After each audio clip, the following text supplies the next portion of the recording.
for basic learning. Does that also encompass collaborations between government, private sector, NGOs and communities to be able to improve waste management and recycling efforts in Kenya?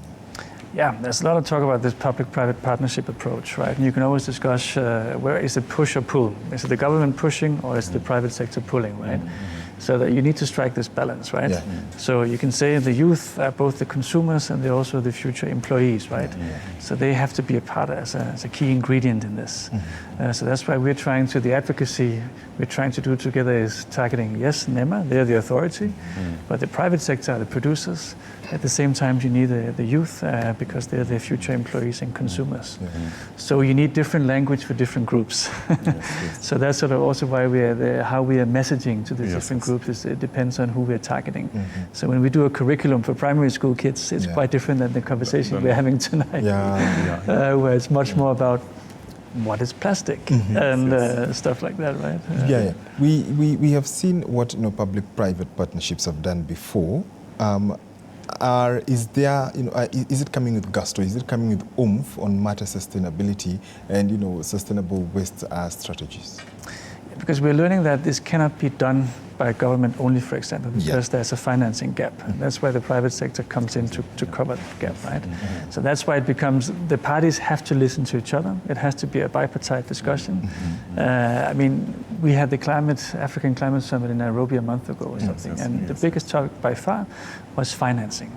And if we had to do a green transition, financing will always be very critical, the main problem, challenge, but also solution, right? And for that, you need the private sector also in the mix. Sure.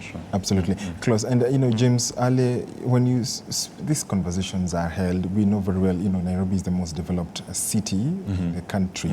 And most of these solutions, when they are talked about, most of these problems, when you talk about them, most industries are in Nairobi. When you talk about solutions, Kenyans could think, this is more of a Nairobi problem. But this also extends so far in reaching other areas of the country. Do you think they are well informed? How is that conversation and discourse happening outside Nairobi? Okay. So we've, of course, throughout between 2022 and just also give you a brief is that KEPRO has been in existence between 2021 to date. And yes, the predominant focus was in Nairobi. But now, through our partnership with other partners, of course, more particularly DI, we are moving outside Nairobi.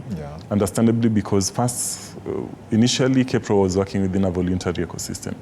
And we could only stretch our mandate to the breadth and width within which our finances would be able to support.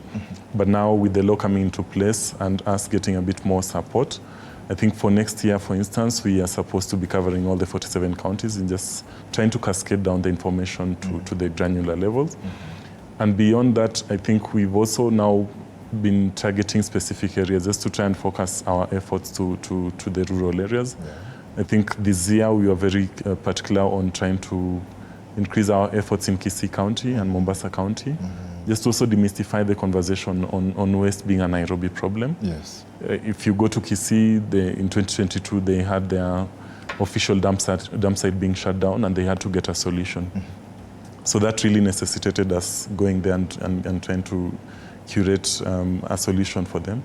But in terms of information sharing and awareness creation, I think it will be, and more particularly, emphasizing the role of the citizen, because as interesting as it may sound, we've worked with recyclers, and one of the challenges is the volumes. So you'd be surprised that if you have a problem of volumes for recycling, but we have litter all over, it shows that there's somebody who needs to take individual responsibility to support this recycling ecosystem. And you're not only contributing to a cleaner environment, but also contributing towards creation of jobs, supporting development of new businesses and the likes.